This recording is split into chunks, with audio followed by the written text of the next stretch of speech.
Isaiah 8:18. Behold, I and the children whom you've given me are for signs and for wonders in Israel, from the Lord of hosts, which dwelleth in Mount Zion. Right. He says, behold. He says, now see.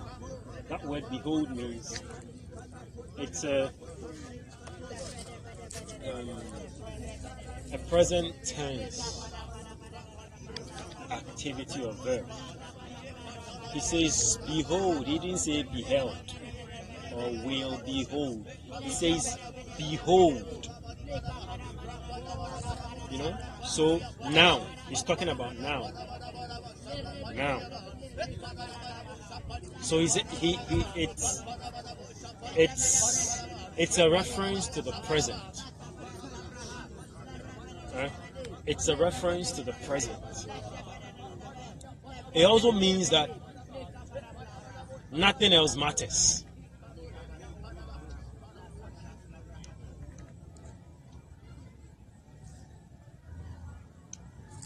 I said it also means nothing else matters.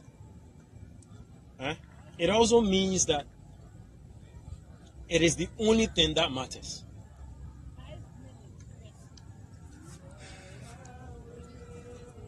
It also means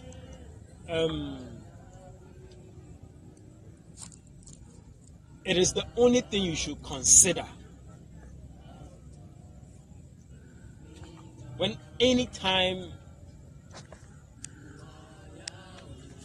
the word of God says, behold,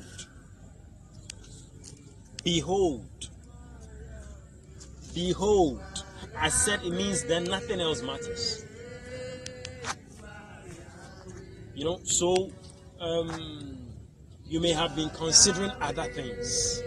You may have been looking at other options.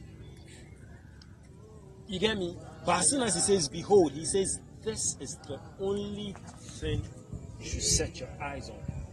This is the only thing that matters. It is the proton at that moment.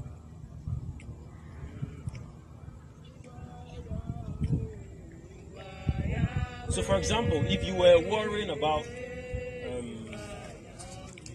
an issue, whether it be your health, finances, how to get something done.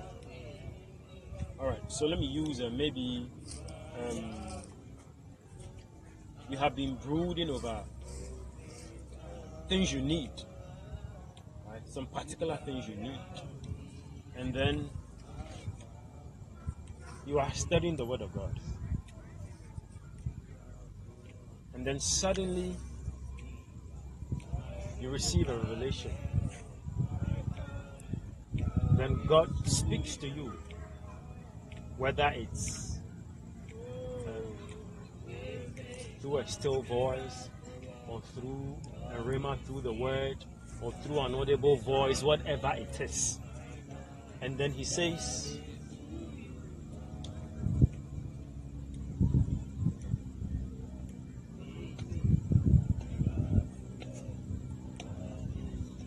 all your needs are met.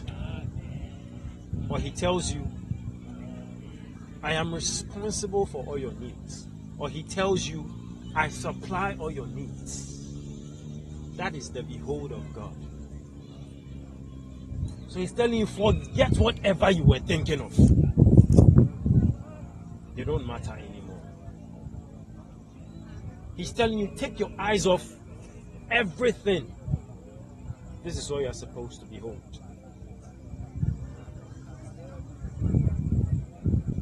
He's telling you this is the most important thing. Despite the creditors may be on your neck. Listen, the landlord may have told you the next morning, I'm coming for the money. And sometimes when he says morning, you know, sometimes when you look at the period between some things, you wonder if a miracle is even possible. If the person came in the evening and he says, by 6 a.m. I'm there. I mean, 6 a.m. you've not moved out. to say, oh, let me go around and see some. I mean, 6 a.m. you are in your house. What is going to happen? From that night till that morning, what really can happen between the night? Who will call you within that night? Or, I mean, if he said, I'll come in the afternoon, probably by afternoon there, it's possible somebody may have. But 6 a.m. is early. Who is going to call you 6 a.m. with some miracle moment? I mean, some things.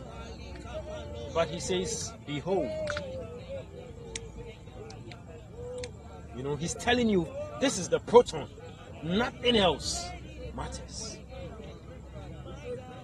It means this is the only thing you are supposed to consider. So anytime you see in the Bible, behold, it means now, see, now, see, now, see. That's what it means. So whatever may have happened before the behold shouldn't be of relevance to you anymore. Whatever projections you were making concerning the days ahead on how to, navigate and strategize doesn't matter. He says, behold.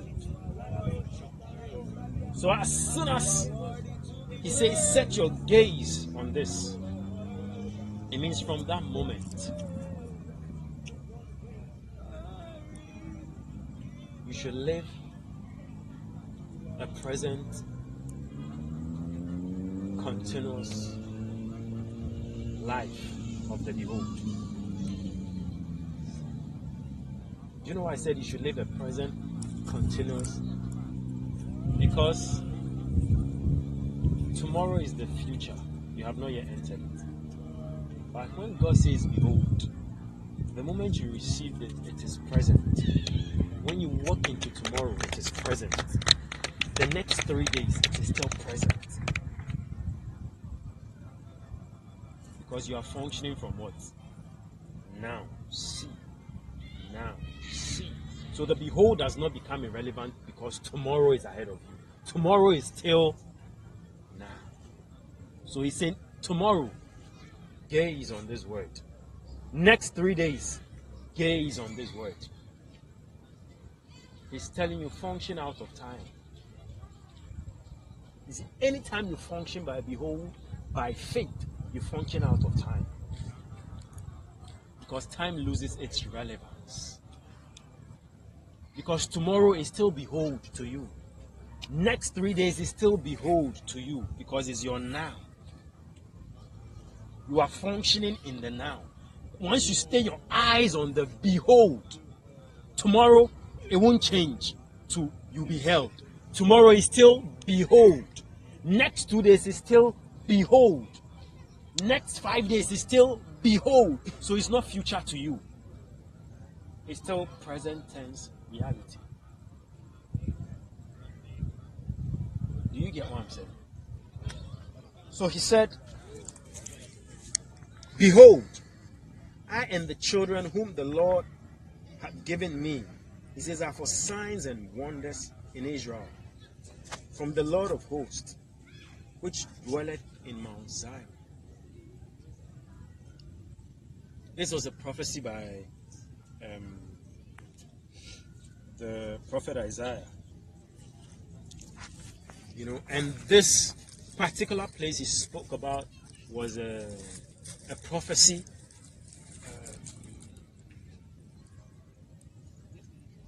of Jesus Christ and the new creature.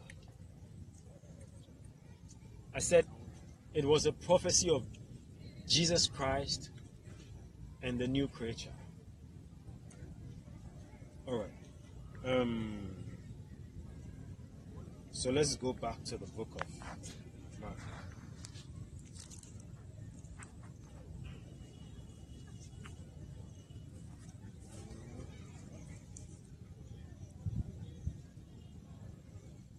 And I'm reading from verse 17. And he says, these signs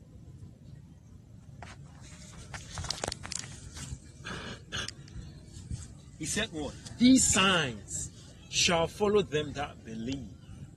Isaiah said, I and the children you have given me, he says, are for signs and wonders. Then Jesus said, these signs shall follow them that believe in me. And Isaiah had already said, I and the children. You see why? He didn't say I and the people. He didn't say I and the people. He said I and the children. Because he was talking of a new birth. Do you get me? Yeah. So the I there was referring to the first begotten from the dead. That's Jesus. You know, so he couldn't have said, else he couldn't have distinguished himself. That's why he used I. But he was part of the children he's talking about there. See, but he distinguished himself as the first begotten from the dead through the prophecy of Isaiah. So Isaiah said, I and the children that you have given me, he says, are for signs. Yeah, because as much as Jesus Christ was the first begotten from the dead, we are also a gift to him. Do you get it? Jesus was the first begotten from the dead. So he's also a child of God. But you know, if you know the ministry of Jesus, you know that he played a multi-purpose. His ministry was a multi-purpose one. You know, so though he was part of the children, in another revelation, the children are a gift to him.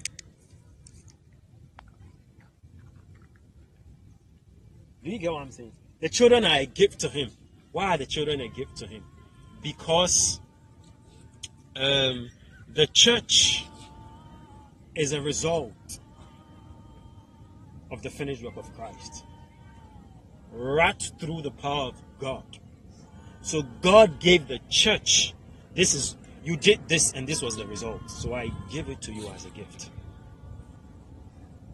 You know, so this was the present God gave to his son Jesus Christ, the church.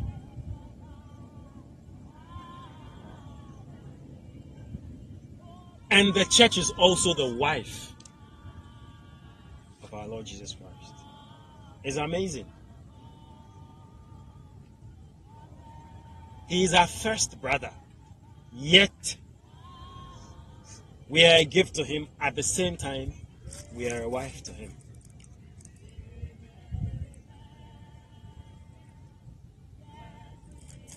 So he said, I and the children you have given me, he says, are for signs and wonders. All right. Then he says, and these signs shall follow them. These signs. So this was the sign that was being referred to when Isaiah prophesied that are for signs. So what were the signs? How, if you use the word sign, is generic, right? If I say, okay, when you go to when you get to the place, right, give him a sign and he will know it is you. You haven't said anything.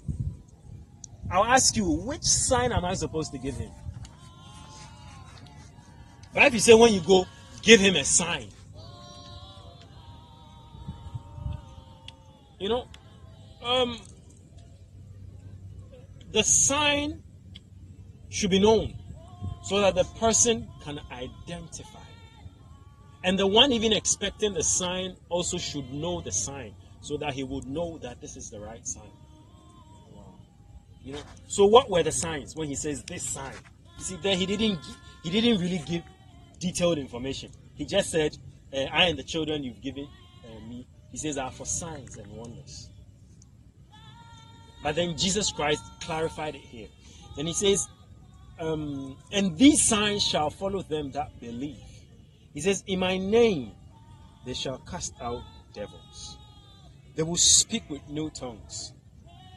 They will take up serpents. Oh, glory to God.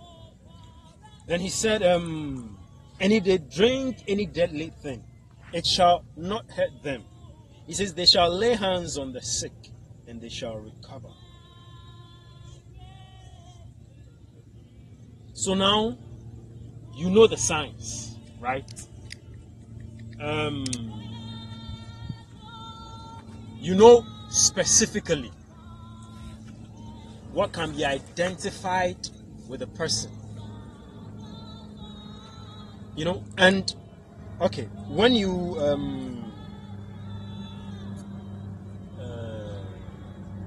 check the word, the sign,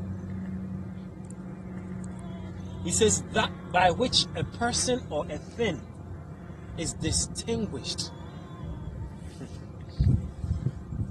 He says that by which a person or a thing is distinguished from others and is known. He says that by which a person or a thing is distinguished by others and is known. Okay, so we have read this thing several times. We've heard it preached several times, right? And these signs shall follow them that believe, right? So we exhort you, right, that when you go lay hands on the sick, they will get healed. If you drink anything deadly, it shall by no means hurt you. You know, we say these things.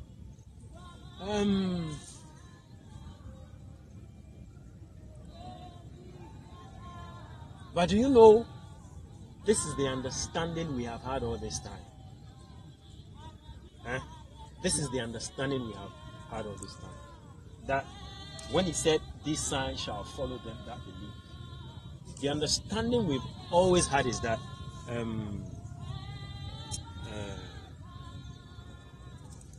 go and do it. You get me? No, let me not even proceed from there.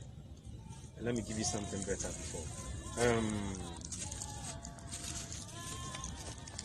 You see, Jesus spoke about 15. He said, and he said unto them, go into all the world and preach the gospel to every creature. He says, he that believed is baptized. He that believed and is baptized shall be saved, but he that believe not shall be damned. He says, and these signs shall follow them that believe. He didn't say, and these signs shall follow them that preach the gospel. You see, we have always thought this thing meant that go when you are preaching to people, you go and they are sick, you heal them. You meet the dead, you raise. You know, we've always thought it like that, that it has to do with evangelism. Yeah, we've always thought it has to do with evangelism.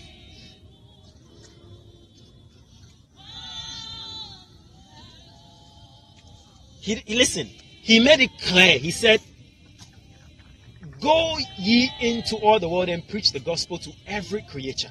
He says, he that believed and is baptized shall be saved, but he that believed not shall be damned.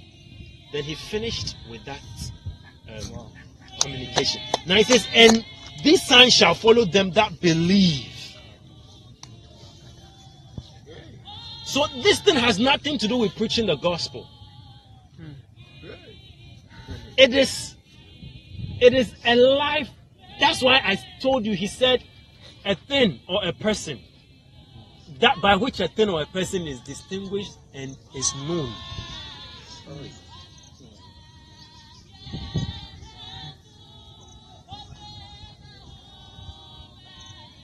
You see, so it is.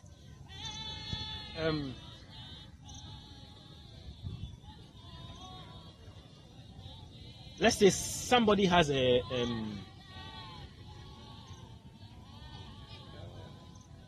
limited edition vehicle. You get me? It was made only for that person. As soon as you see that car, you know, you identify that car with that man. You know, obviously, who will be driving that car. You know who that car. He's known for that car. That's what I'm trying to say.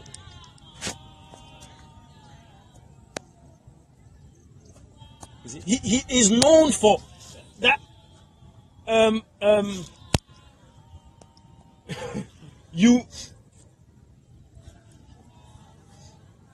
What distinguishes the man from everybody else is the car. That's what I'm trying to say.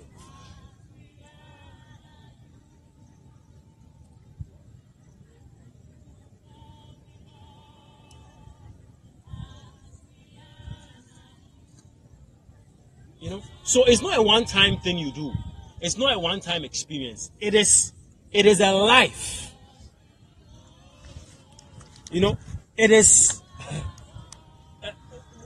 That is what you are known for.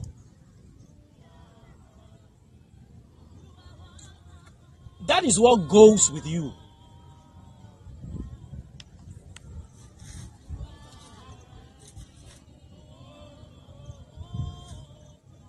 Do you get what I'm communicating? Yeah, you get it before I move to the next phase. You know, that's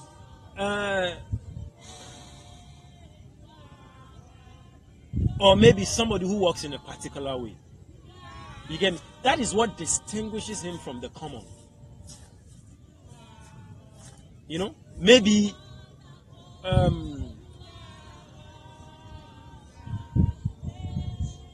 you know, when he walks, he sways from right to left, you know, like this.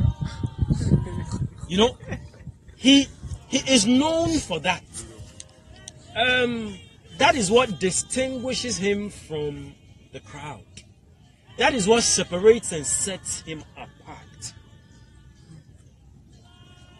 It's not something he does once in a while.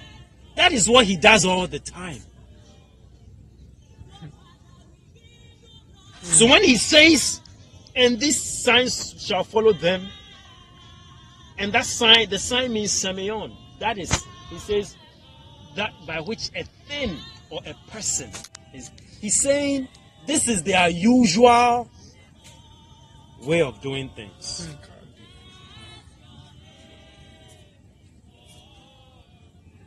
Coming to the choicest part of it, don't worry.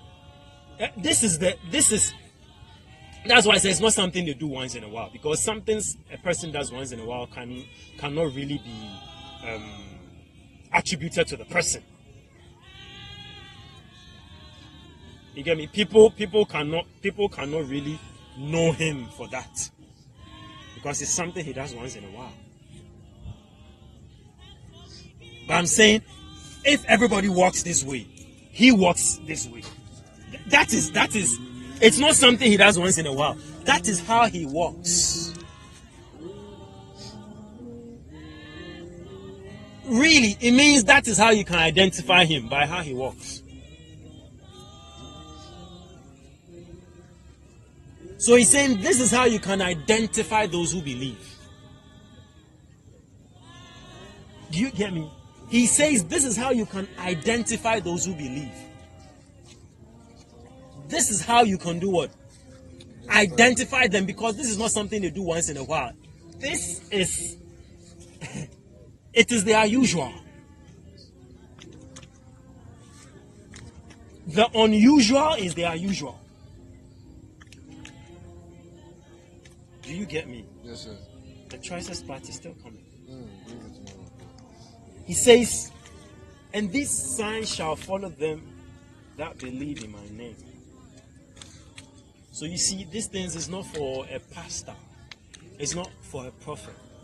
It's not for an apostle. It's not for a teacher. It's not for an evangelist. If the church will understand these things, when men come to stand there and they are, you see, anything a person is communicating to you, that puts him in a position of prominence over you, is not gospel. You know, and that's why there's so much manipulation in the church, because it's like the guy at the pulpit is the one who is, you know, he can do the miracles, the signs, the wonders. He's the one who he talks is this. He's the one who he talks is that. He's the one who heals the sick. He's the, you know. So it's like, you know, And that is what he's also communicating to the people. So they see him as the one who can do these things. Do you get what I'm communicating? Yes, sir. But if he's truly preaching the gospel, if he's even doing those things, and the people are not doing that thing, he communicates to them in a way that they begin to do what he's doing.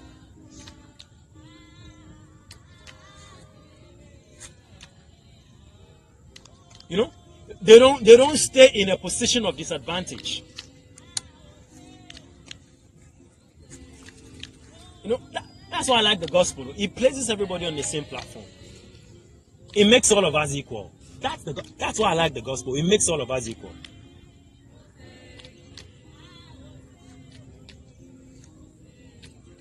The only reverence the man of God has is that he is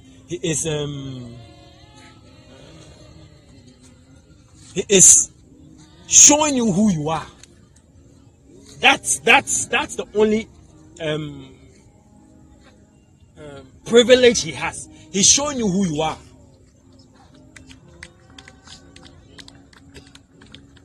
He's not showing you to follow him.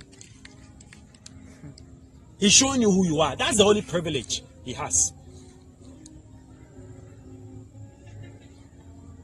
I don't know if you get what I'm communicating. No, you don't. You don't. You see, listen, when the man of God is ministering the word of God to you, he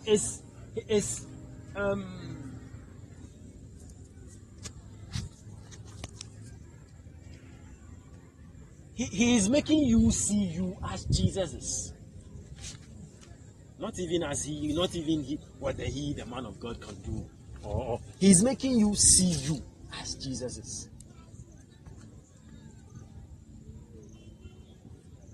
Oh dear.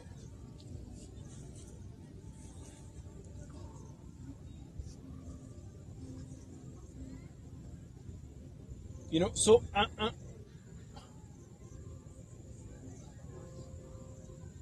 I'm saying these things because we've also had the mentality that when God calls a man, he gives him, he endorses him, right, with special abilities that makes him stand out from the flock of God. That's not true. That's not true. The only reason why the man of God may be functioning in that grace is just a picture God is giving you of what is available to the child of God. You didn't get me. Of course, when the man of God is teaching the people of God, they don't know the things he's talking to them about. So obviously there are things that God, by the Holy Spirit, has taught him over the years. So he would definitely have the advantage of walking in a certain level of knowledge which the people yet don't have. Right? So he may be healing the sick, raising the dead, doing all sorts of stuff. And I said the only reason why he had that privilege of walking in those things before those he's communicating it to is that God is giving them a picture so that they can behold.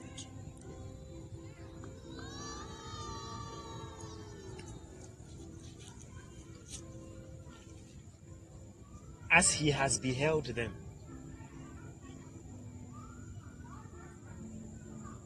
So that they can see how God has seen them. God has seen them as for signs and wonders. But they need a picture to behold what God has seen. For example, when God was going to give Abraham a child and spread his descendants upon him, God gave him a picture. He says, look at the stars in the sky.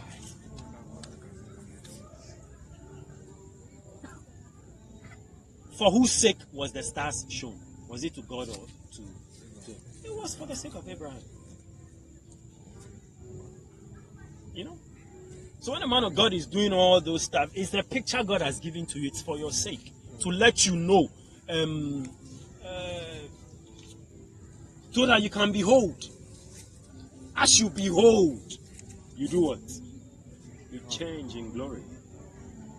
As you behold, you do what? I didn't even want to use become, because when you use become, it's like you are now changing. Really is a manifestation of what you already are. You know, the become is a bit deceptive, because you think, okay, when you behold, then the work is in process. Then you are turning into something. You are not really turning into something. You are unveiling what you already are. Right? See, sometimes for the sake of language, these things are used, they become and stuff, so that people can relate to what the author was trying to communicate. You know? So I said the only reason why maybe the man of God will be doing all these things is God is giving you a picture so that you can, of course, because what you can, anything you have seen, is easier to believe that it is possible than what you've not seen before.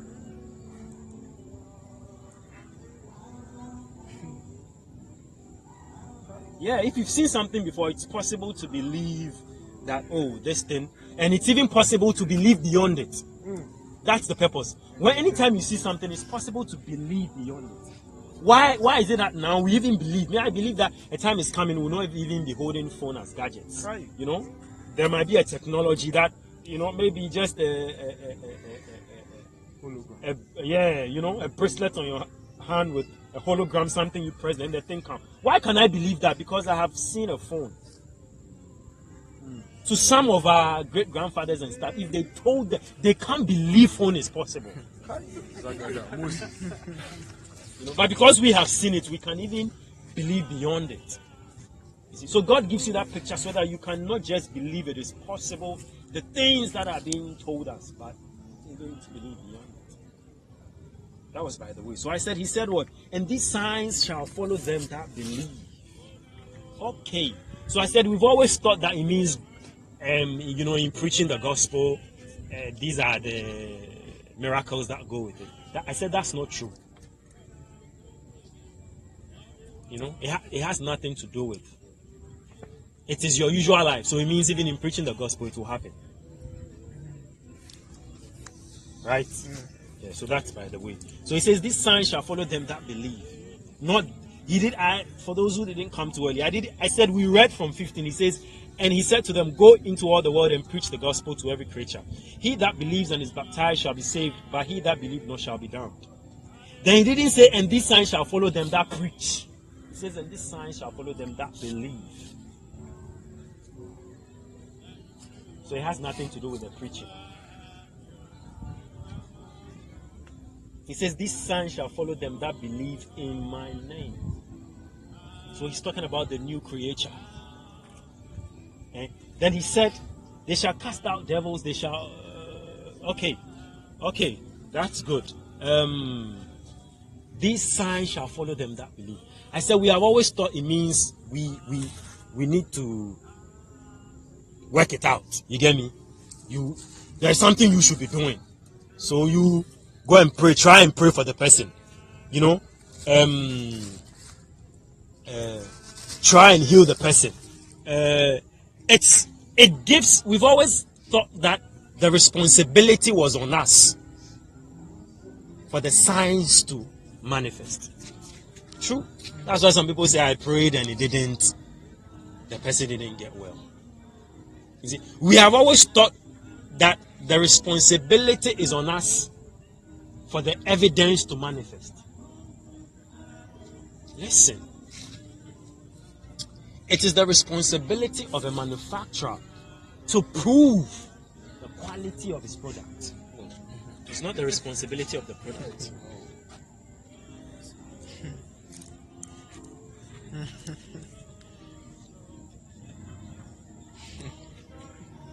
So God is saying, you lay the hands, I will give the evidence. Wow. You know, because that's why I said I have always thought that. So it's like he places the responsibility. So it's like pressure is on you to give the evidence. You are not supposed to give any evidence. God is supposed to prove that the product is what he says it is.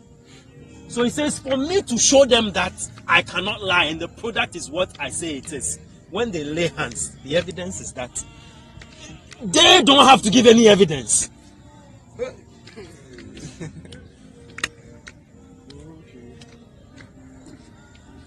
This thing I'm saying, you have to go and think on it well. Else, it wouldn't really, right now, I know you are catching it, but it's really changed my whole perspective. See, I told you guys, when we met for the leaders all night, I told you this year, some of you will raise the dead. You remember that? Oh, yeah.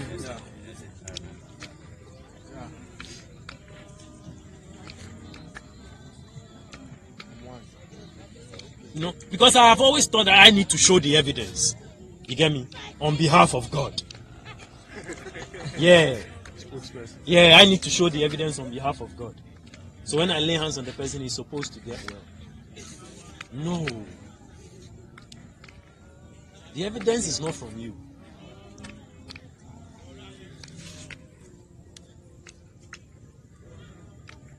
The evidence is God's responsibility.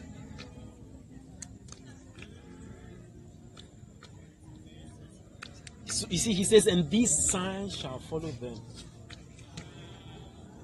So the sign is not a work, it's a result. You know the work. What is the work of God? Believe.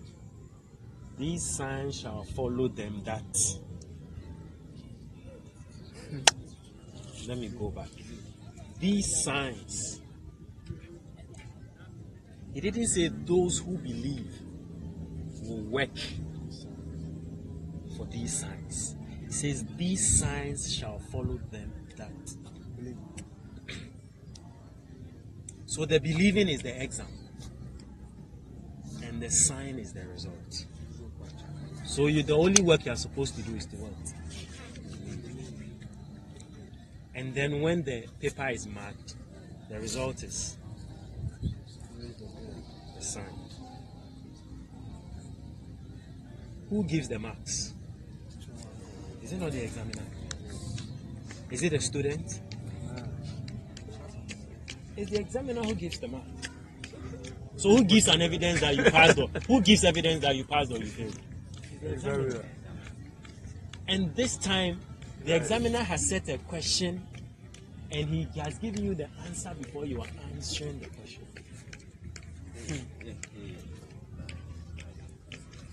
Because the illustration I gave you, think, okay, I've written the exam. God is the one going to mark, so he would.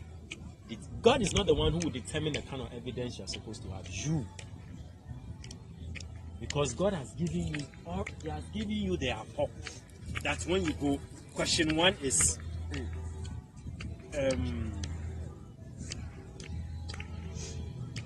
believe. That is the answer. So if you want to pass, when you go, what do you do? What do you put there? Believe. And then once you give him that answer, he marks. And you have passed. So it is God who gives the evidence. If you understand it this way, it will take all the pressure, and the doubt the mind throws at you and the enemy throws at you. What if you lay hands on the person and he doesn't get? As soon as you think that way, it means you are responsible for the evidence. It is not your responsibility. He says, these signs shall follow them that believe. And I said, when he spoke about them that believe, that he was talking about the new creation. So he's saying that when a man receives Christ, when a man receives Christ, this is God's evidence that he is my child.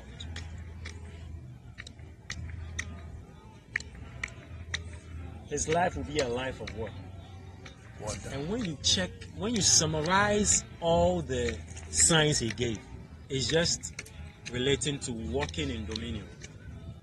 That's all. That's all. They will cast out demons, heal the sick. If they drink anything, he was talking about walking in dominion. That's all he meant. Why? Because the new creature cannot fail.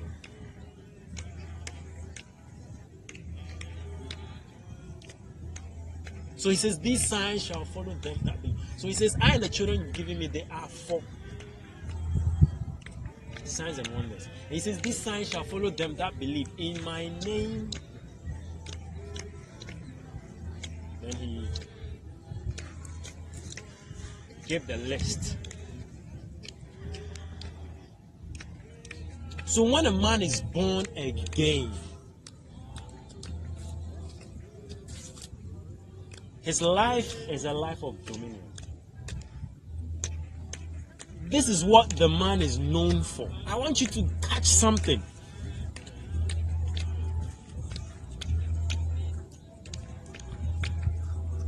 This is what he's known for. So it's not something you do at a special time. It means anywhere you are, everywhere you are, this is how you can be identified. By the evidence God gives. Because we have thought some things are for some special moments. You know, we have thought raising of the dead has to be at crusades. Healing of the sick has to be at the healing line, or when we have a meeting and then the sick are called for.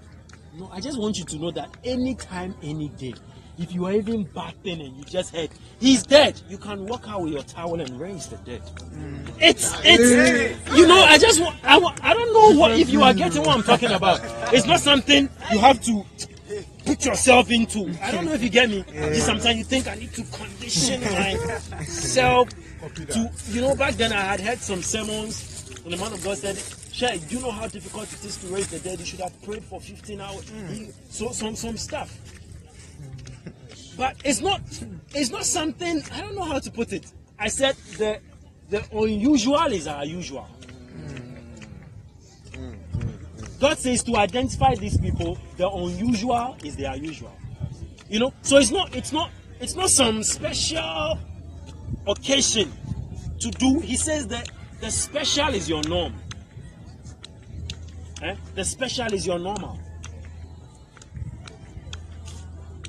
You know, I'm telling these things to break some mentalities. Sometimes you think you should have prayed for 5 hours before, maybe if the case of somebody has, or maybe after you prayed 5 hours, that is when, if you are told somebody is dead or is sick, when you lay hands on the person will get well. Or, so that, you see, that kind of mentality also means when you haven't prayed, obviously, you know, you would dare not.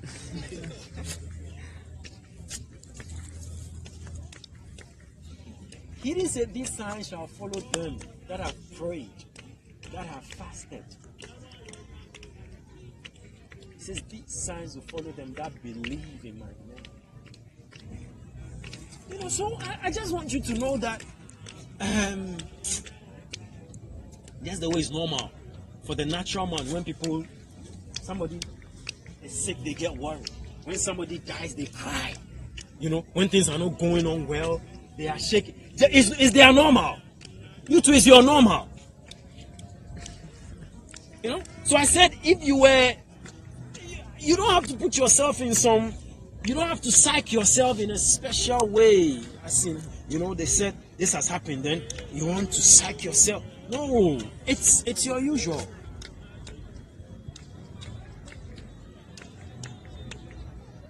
You shouldn't have come out of the prayer closet to lay hands on somebody to be healed. If you walked out of the bathhouse and what's wrong? I'm not feeling well at all. Oh, okay. In the name of Jesus, be healed. That's all. I mean, it shouldn't be some, okay, I'm going to dress and come. And then you tell the person, relax, I'm going to dress and come. Then you go inside, you wear your dress, then, Father, in the name of Jesus, as I pray for him. No. He says, you don't, I am the manufacturer. And it's my responsibility to prove that the product is what I say it is. And that is my summary of the whole message I'm trying to give to you. It is God's responsibility to prove that the product is what He says it is. So God is the one who gives the evidence. So if I tell you this phone has a 5-year lifespan, it means I know what has gone into that phone, and I'm telling you it can take you for 5 years trouble-free.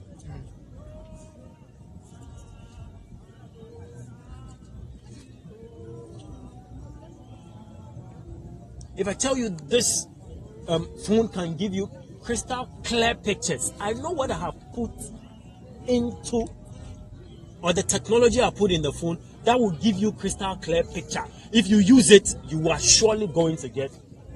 It's not the phone that tries to give you good pictures. It's the manufacturer who has put a technology in the phone that will prove itself. That will give you evidence that this phone gives you crystal clear pictures.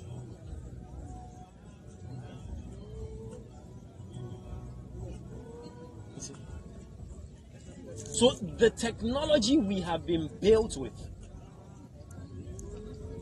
by the manufacturer who programmed us that way, who put that software in us, is telling you that software will give an evidence that what the manufacturer says this phone can do, will do it. It's not the phone who tries to prove what the manufacturer has said.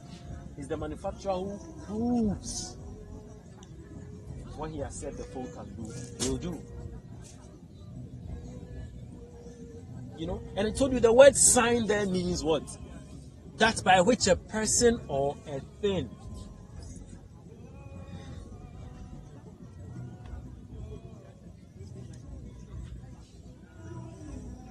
is known, is identified, is known. You get me? So I said it's not a one-time thing. It is the usual. It's like, that is what. If the person is among 1,000 people, that is what you can use to recognize him from the 1,000 people. That's all. So he's not saying we should go out there and go and prove to the world. You get me? That's what we always do. You go out there and prove to the world. Go and prove to the world by healing. Go and prove to the world by raising the dead. Go and prove to the world. He hasn't called us to go and prove anything.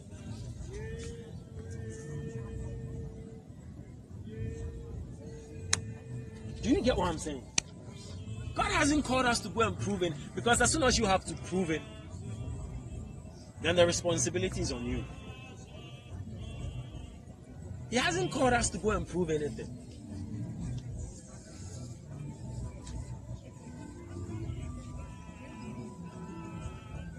He hasn't called us to go and prove anything. For example, if I have told you, go to a mobile money agent, go and withdraw 1,000 Ghana from your Momo or your mobile money account. That is what I have asked you. I have asked you to go and withdraw. I have not asked you to be responsible for money being in your account. You don't get me. I haven't given you the opportunity to have concern about the money being there. Your job is to go and withdraw.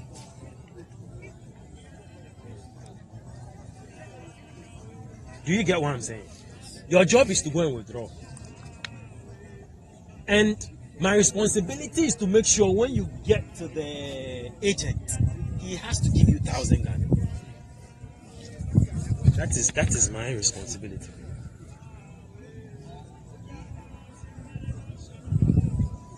Your responsibility is to receive the money. My responsibility is to make sure that you receive that money. It is available to be received. But when we go, we are worrying about, hey, will I get this money? Is this money in my account? How do I prove to the agent that I have this money? You know, no.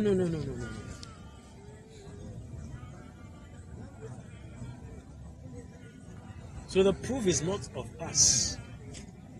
The evidence is of God.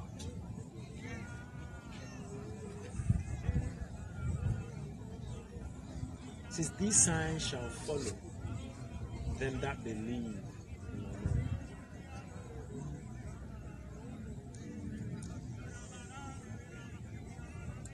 When a person is driving to a destination, let me show you how awkward and stupid it is, based on the way we have understood this revelation for years. It's like a man traveling to a destination. When he goes a bit, he has a lot of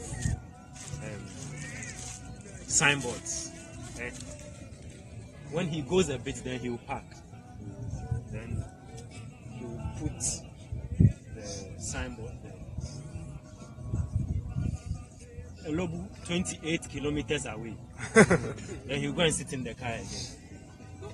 Then he will drive. Then when he goes again, then he take another. He's trying to give himself a sign to get to the place. Wow. And the one who is driving, and the signs have been put there already. So what is he doing? He's just following the signs to his destination. So God says, you move. I give the sign. I mount the sign. Wow. Elobu 2 kilometers. You get me? He says, you move. I am giving the evidence. I am mounting the... How do you even call them? Yeah, the signboards or whatever. I am mounting them. But that's what we are doing. We drive, then we get down. Then we drink, then we put them, then we go and sit in there. No, he says you move. The putting of the signs is my responsibility. Wow. I give the evidence.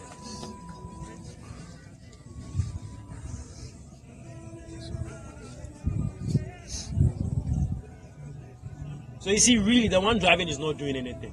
He's just following the signs. He's not doing anything. He's just following the signs. So he says, I and the children you have given me, he says, they are for.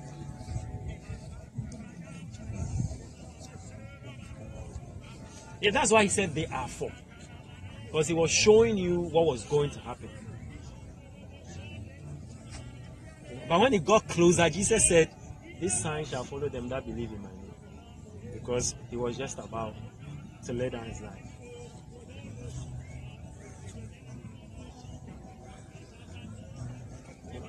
So he was just saying, I'm preparing. There is a new breed coming. They are for signs and wonders. They are for.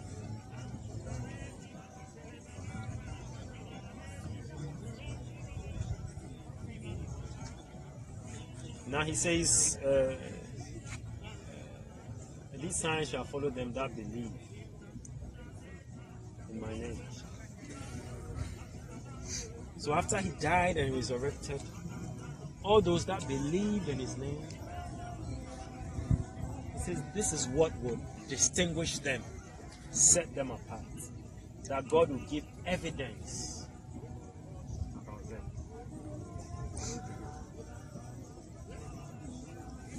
These are the signs. You know, so that is the usual life God has called us into. You know? I'm telling you, if you have decided I'm going to stay my mind on this thing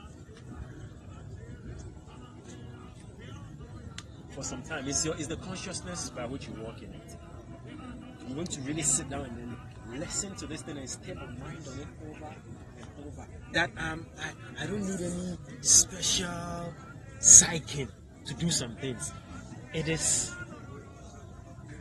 the evidence that God gives that I am who He says I am. So anywhere, anytime, any place, I mean, this is how I'm identified. You know, it is my usual. If you understand it this way, it will make a great difference. It is my usual. As I said, this is how you identify the people of the world. There is a way that you identify the human being, right? I mean, you know. So I'm just saying, this is how I'm identified. It is my usual.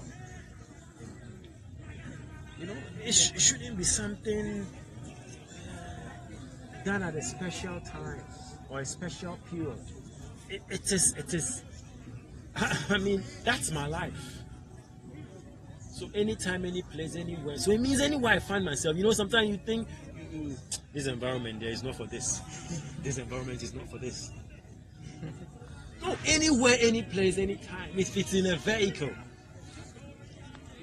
I even tell you, in a vehicle, if this is to happen, they'll be more amazed than in a church. True. If you had made an altar call in the church,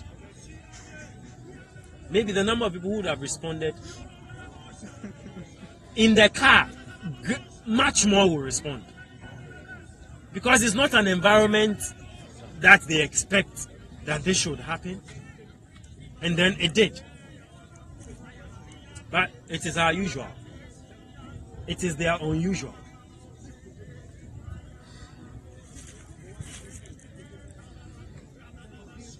If in the vehicle something happened and they say they are even rushing the person to the hospital, you tell them relax. Fine, you still want to take him to the hospital. That's okay. Let me keep his life till he gets and the doctor sees him. People die on their way to the hospital. So tell them relax. I'm making sure he won't die till he's seen to. Wow.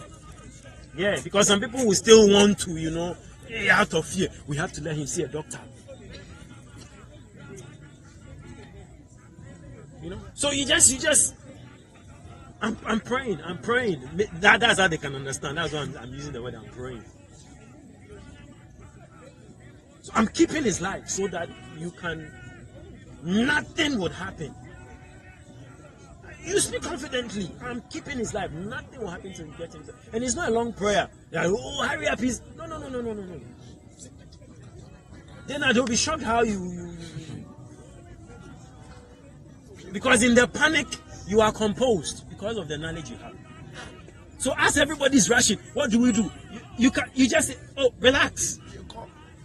Before you take him, I keep his life in the name of Jesus. Take him. You don't need any special. Yeah, you are not coming to preach a sermon. You know, sometimes we think we need to psych ourselves. But you're not coming to tell them, hey, Jesus said in his name, we shall. Brother, the person is dying. You are wasting time. You don't need a sermon. It's not. Listen, I told you the things written in the Bible are not for us to be repeated. He's telling us who we are. For example, yeah, sometimes we've heard some things, you know. Sometimes I heard one before somebody raised the dead, they had worship and they thanked God, they did praises, and the person came back. You see, so we have been conscientized in a certain way.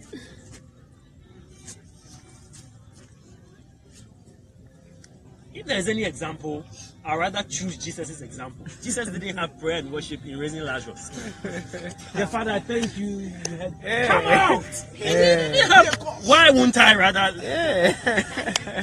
You know, sometimes the people, it's a psyching till they get to the point They are functional. They are. Is it Jude 20? He says what?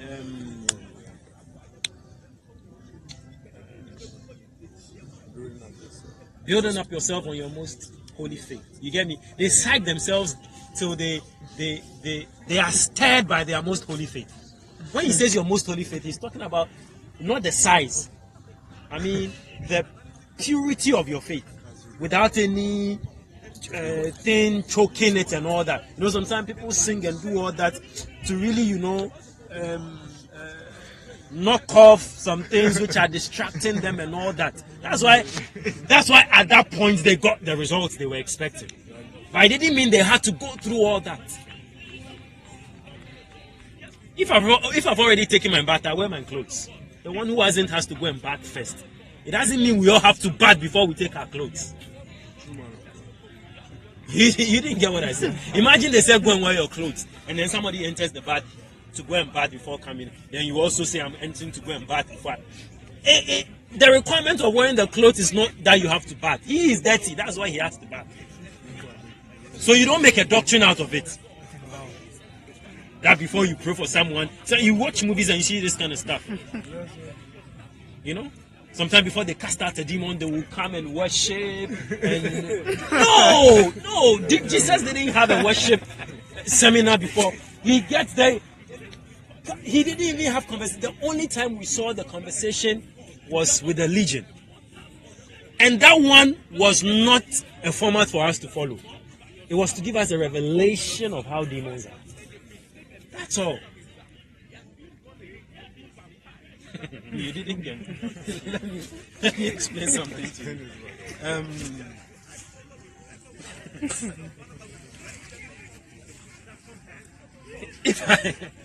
If I open a television, and then I show you the different parts of the television, and then I let you know this is why pictures come.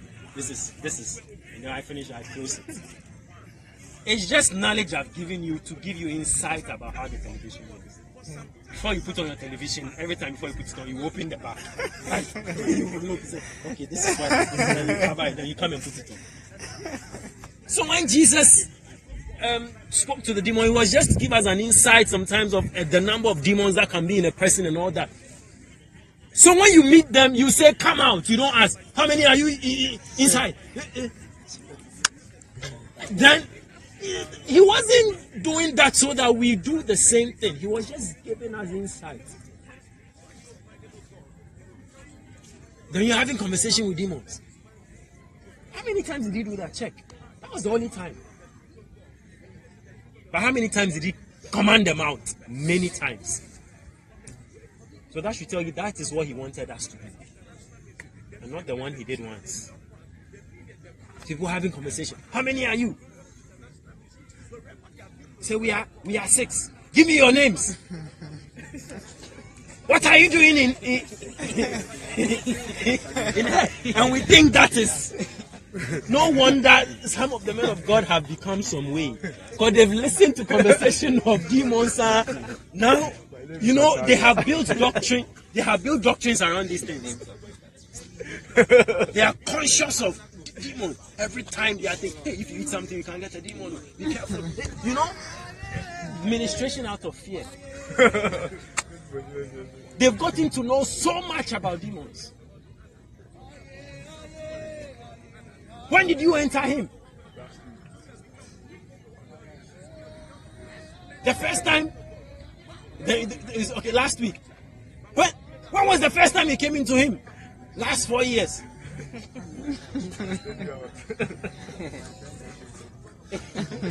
So, how did you get into him? Through he likes listening to this. I don't even know these songs.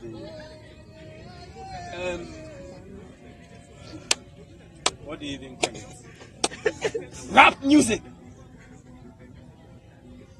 And that's how I entered him.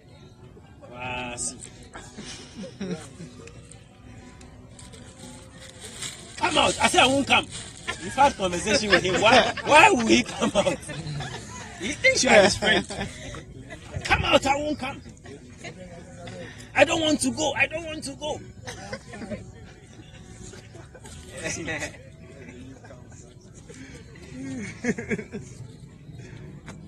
you sit, you keep listening and watching these things over and over and over, you will see. You try for some time. Try for even 3 days. Everything will look demonic to you, I'm telling you. when you listen to those kind of things, you watch it, everybody becomes a suspect. Because of the kind of things you are hearing.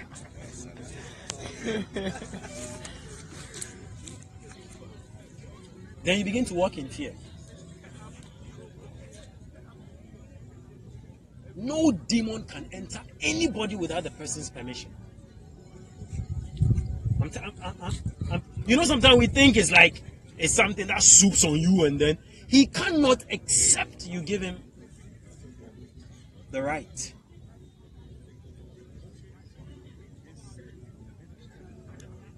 Because sometimes you hear some stories and you become afraid because you're like, I don't know when they will enter me. Hey, what if they enter me? That is the door you are opening. Because they can never enter as in by their own authority. They can't. So all sort of stuff. You don't need any special psych, you know. You don't need any special psych. I mean, it's your the way we greet good morning. How are you? How's everything? I mean, that is how we heal the sick. That's how we raise the dead.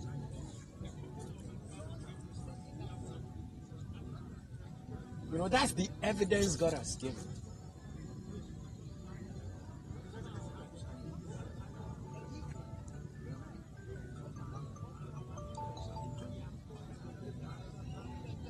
You know, it's that easy.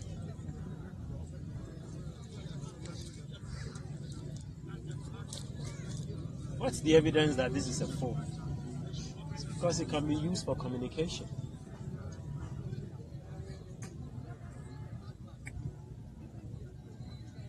The phone doesn't have to prove anything. The evidence that it's a phone is that it's used to communicate. I mean, that's the proof the manufacturer has given that it is a phone. So that's the proof God has given about us. It's not something you want. If you don't get it that way, that's why I said, if you think you have to be on evangelism, or until you come to understand that it is the God life. You know, it's a demonstration of the God life. Do you get me? It's a demonstration of, you didn't do anything you didn't manufacture the God life. You received it by the new birth. And God says this is the proof of the God life. He says you cast out demons. If you drink anything. So listen, that you know, for example, if you drink anything poisonous or anything poisonous gets into your system, you are not supposed to try not to die. I don't know how to put it. You are not supposed to try to do something so that the poison will not have its results. Do you get what I'm saying? Yes, God says when something poisonous enters you, I'll give evidence that you are a new creature. And the evidence is that it shall by no means hurt you.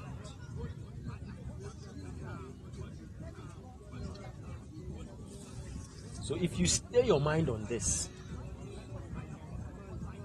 if something poisonous enters your body, that is what will come to your mind. Did you get what I said? But if you don't stay your mind on these things, when something poisonous enters you, then you will try to prove that God has said if anything poisonous enters us, we will not die. You will be trying to prove. Well, it's God who gives the evidence.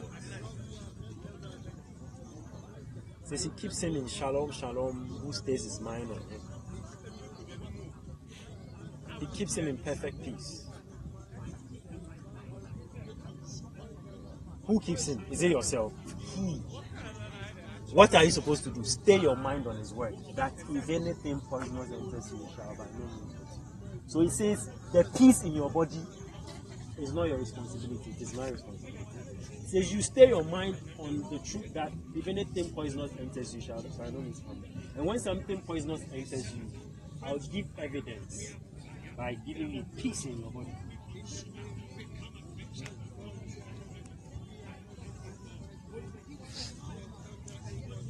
If poison is working in your body is not at peace.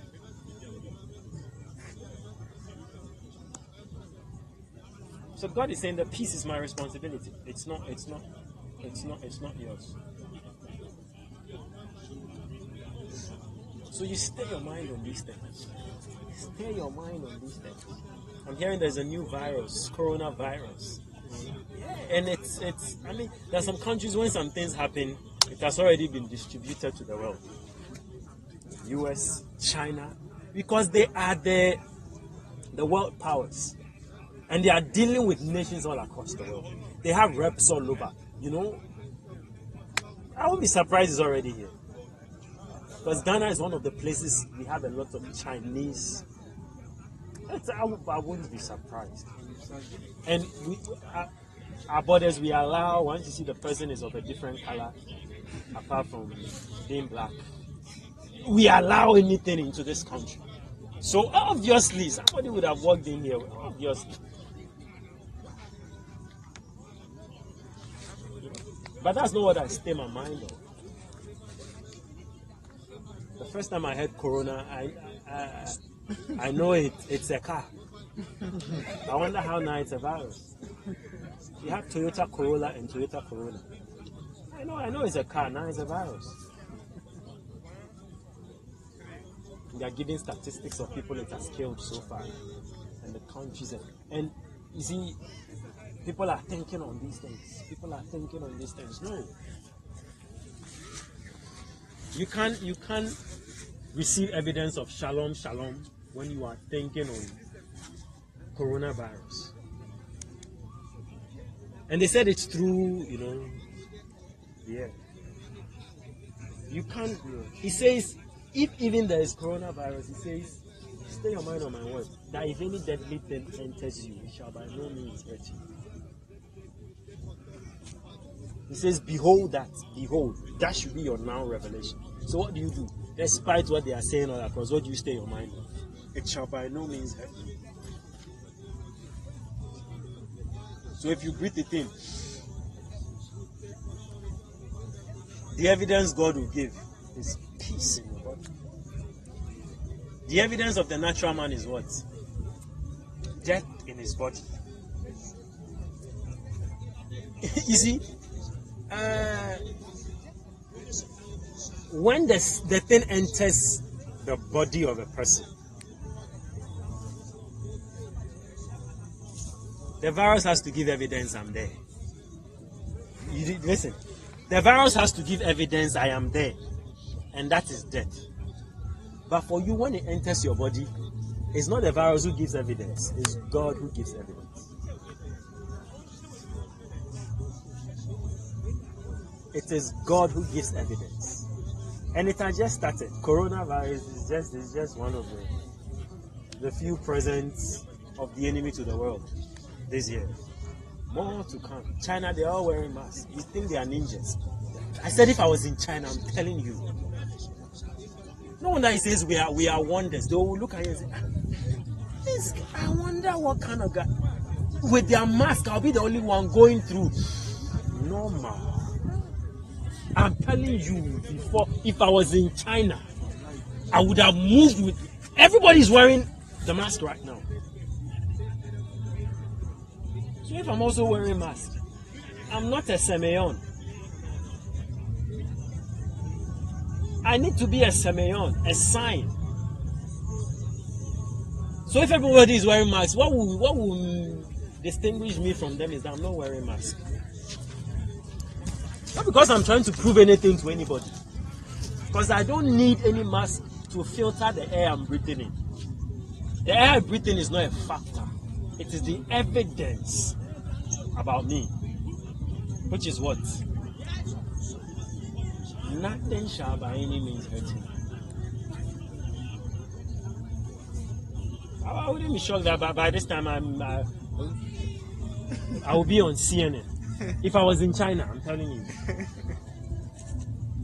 Because they'll spot me. When everybody is in mask, they'll spot me. And they'll come and interview. Why aren't you in a... Don't you know that you will die? That's not the time to quote Bible verses to them. No. See, Jesus didn't say the thing so that you quote it. You don't even need to give any Bible verse. You tell them, oh, it can't by any means harm you. And they say, what? How can you say that? I say, yeah, that's the evidence I'm different from them. That's the evidence. Then I tell them, watch me.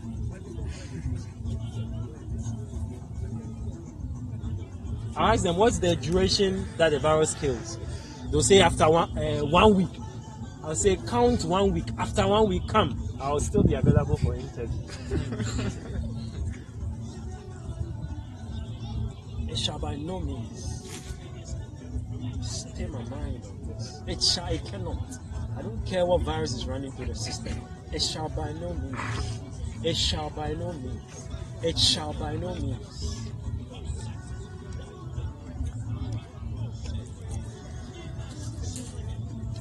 That's one thing that made John G. Lake a wonder. When they were wearing those their attires and everybody was, having a gadget on, a dress on to protect them from the virus running, he was there in his normal. So he says, no. Do you know he was awarded? He didn't study medicine. He healed so many people. That's why he's called Dr. John G. Lake. He was given the title doctor. Yeah. They had to recognize him as a doctor. Because doctors are supposed to heal. You get me? They're not naturally, when you go to a doctor, they prescribe stuff for you and then take you to. He healed so many people under his ministry. It was so normal. They had to honor him with the title doctor. So he's Dr. John G. Lake. It was his usual. The only doctor who didn't go to medical school. Say, scoop it, put it on me. Says it will die when it touches my body. And they saw it for themselves. As it landed, all the virus died. It's not because John G. Lake had a special. It's because God gave the evidence. When they laid it on him, the manufacturer gave the evidence that this product cannot be destroyed by death. That was all God did. It wasn't John G. Lake wasn't the one trying to or killing the viruses that came. No. God gave the evidence that it shall by no means hurt me. It's that simple. I'm telling you, I said the messages we are hearing. One day you will really need it. China is on Earth, it's not in space. I was good, I said China is on Earth, it's not in space. So if virus can show up there, it can show up anywhere on Earth. Not even by distribution, by origin. Listen to what I'm saying. Sometimes we only think, hey, the thing is in China, it shouldn't get here. It started there. Some can start here without having to come from any other place. You see, we've always thought that, hey, things happen at other places and then, it's spreading. Sometimes it shouldn't spread to you. It will start at your place. That one to hope it won't get to your country. When it started there. So what if and I said China is on Earth, and the virus was able to start there. So it means that viruses can originate from anywhere. As for Ghana, dear, we are really, it is grace. So. Not just grace as in something doesn't happen, such things don't happen. Because if they happen, you see, when I said grace, you were thinking, oh, it's like such things don't happen here. It is great because we are so unprepared if it happens.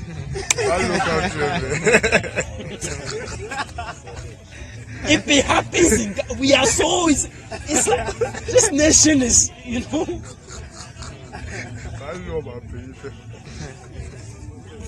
We are so free to do anything and free also to do nothing.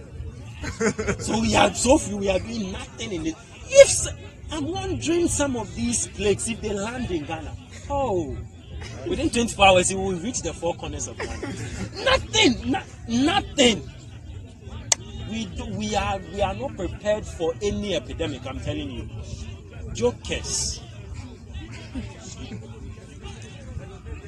What to use to quarantine? I don't think we have. Jokers.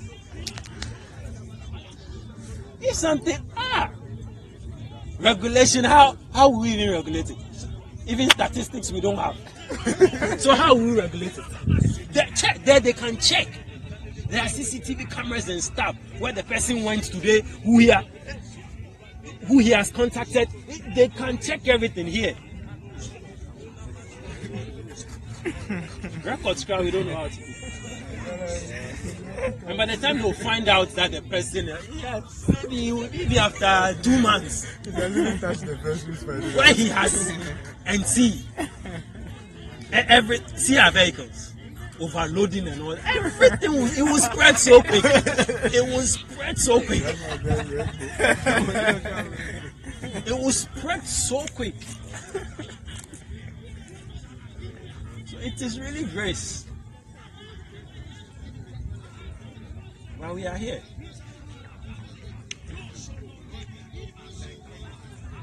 There was a virus that ran through Europe. I forgot it. Was it something fever? It's not a dengue fever. It killed so many people in Europe. So it was running like wildfire. I heard it was caused by, is it mice or something? It was a plague. And they said one man,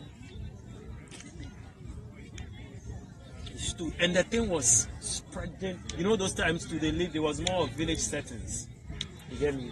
More of country. It wasn't so city-like like now. You know, so people lived in communities and it was spreading community to community to community. He said the man stood.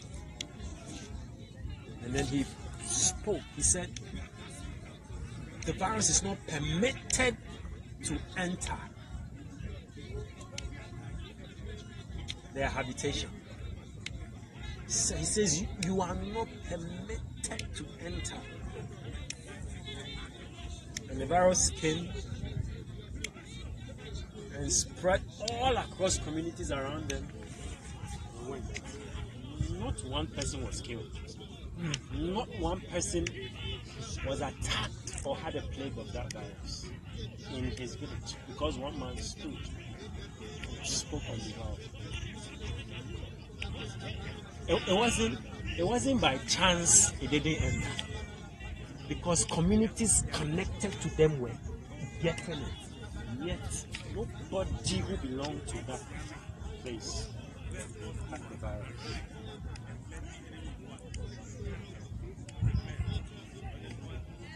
The man knew he didn't have to do anything. He knew the evidences of God.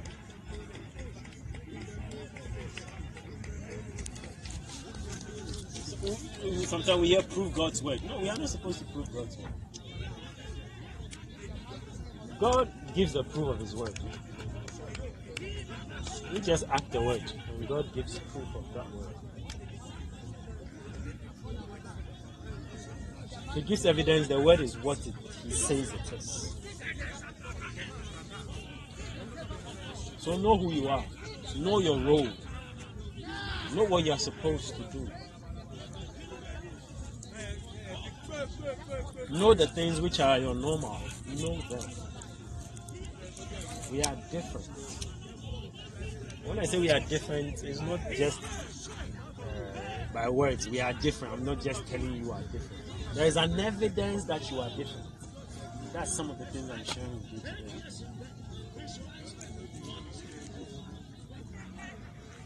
Know who you are. You are a child of God, born of the Holy Ghost. Christ is your sanctification. I said, a day is coming.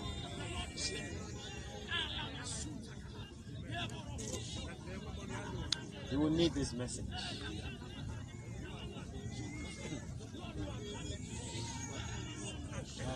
Thank you, Jesus. Lift your hands. Father, in the name of Jesus, thank you for giving us light through your word. We thank you for the transformation. In Jesus' name, amen.